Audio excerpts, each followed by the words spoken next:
So the next part of your lesson plan here is the objectives. And I think this is one of those parts where we kind of are overthinking it just a tad, or that it seems a little bit harder. If you look at page 40 of your lesson plan guidebook, it gives you a sentence frame to follow.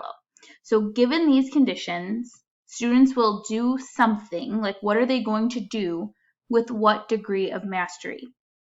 You also have to add the Illinois Learning Standard, which it meets in the taxonomy used, okay? So all that to be said, so there's cognitive thinking, there's affective feeling, and there's psychomotor. So what are they doing? Okay. Now, when I do this, so every single one has to have in, let's see if I can, no. If I go back to the overview and I go up to my checklist, this checklist should kind of be what you ingrain in your mind here. So objectives. Do they all have an audience, behavior, criteria, and a degree of mastery? So do each of the objectives have a measurable degree of accuracy? So can the kids do something, and can you say, yeah, that's mastered or not? Are the verbs used in your objectives from the curriculum and project planner on the verb list? That's the green thing that I gave you. Did you cite the learning standard, and do you have one objective per standard plus an objective based on the key learning task? So again, audience, behavior, criteria, and degree of mastery. So who is the audience? So it's A, B, C, D. So the audience in mine is students. So that's who I'm talking about, and I identify that they're third grade students. So students will compare the feelings of the tree and the boy by sorting picture cards on a Venn diagram. So that is the behavior that they're doing. The criteria is that there's a picture sort, and the accuracy is to what degree of accuracy would they be able to do that. And then you have to just cite the standard. So I did the first one here, then I'm going to go to the feelings and perspectives of others. So I'm going to go back, so feelings and perspectives of others. So I'm going to go back down to my criteria, and I'm going to go look at, I'm going to go look at this affect, so feelings and attitudes, and I'm going to choose one of these verbs, okay? I think even at the bottom it says there's verbs to avoid when writing objectives, so don't say appreciate, grasp, enjoy, familiar, like stay away from those two, or comprehend or understand. You're going to want to use the verbs that are specific to this chart. So for my second one, and again, just so it's fresh, describe the expressed feelings and perspectives of others. So my audience, so students,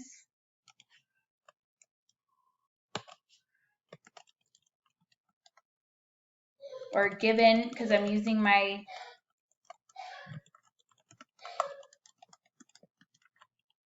given picture cards as a cue, students will describe, okay, because if I go back and I go to the affective, so describe, so this is the verb that I'm choosing. Children will describe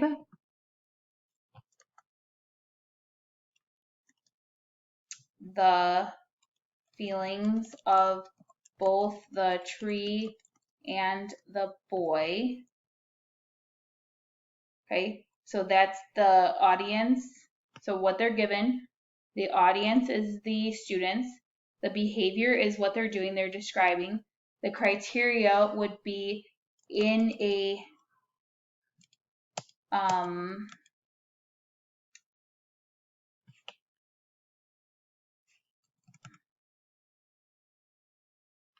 to their partner using 3 adjectives. Okay, so this is the criteria.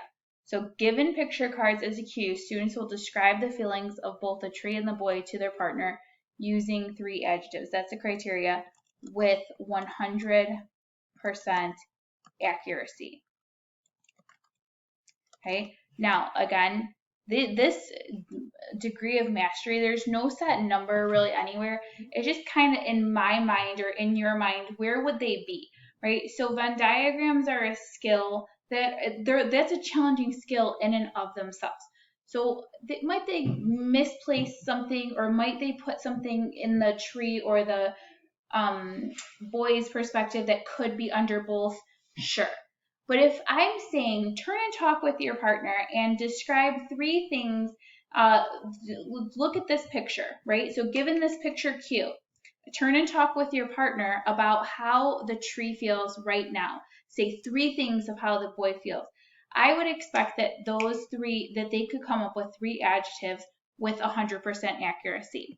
And then I'm going to go ahead here again, and I'm going to cite that this is the social emotional standard. So I'm going to go 2A.2b, and I'm,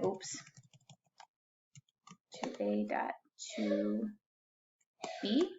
And then I'm going to go on to 3, and then establish a situation and introduce a narrator and or characters, organize an event sequence that unfolds naturally. So given a graphic story map, students will sequence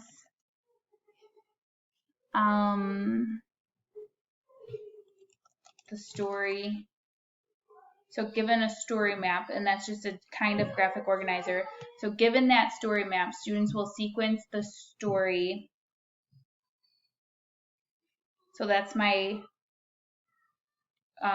what they're given. The students are the audience. The criteria is sequence the story.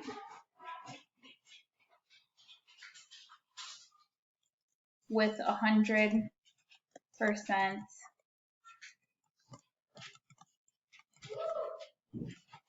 accuracy. And then I'm going to go ahead and I'm going to put, I'm just going to copy and paste my standard.